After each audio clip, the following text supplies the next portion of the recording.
Sinagot ni Australian Prime Minister Anthony Albanese ang concerns ng kampo ni United States President Donald Trump tungkol sa defense spending ng Australia dahil sa sinasabing mababang budget ng bansa.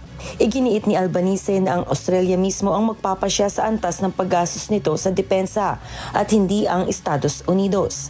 Binigyang diin din ni Albanese na nananatiling matatag ang security partnership nito sa US sa kabila ng pagbawas ng Washington sa tulong militar para sa Ukraine. Samantala, sinabi ni Elbridge Colby, nominado ni Trump bilang Pentagon Policy Chief, sa isang Senate committee na bagamat pangunahing kakampi ng US ang Australia, ay kailangang pataasin nito ang budget sa depensa na inaasahang unti-unting tataas sa susunod na dekada. Tiniyak naman ni Albanese na malaki ang ini-invest ng kanyang administrasyon sa mga kagamitang militar, kabilang ang mga missile at iba pang assets, upang palakasin ang kakayahan ng hukbong sandatahan. Ipinunto rin ni Defense Minister Richard Marles ang karagdagang $50 billion na inilaan sa depensa mula nang maupo ang Labor, na may kasalukuyang paggastos na nasa $56 billion.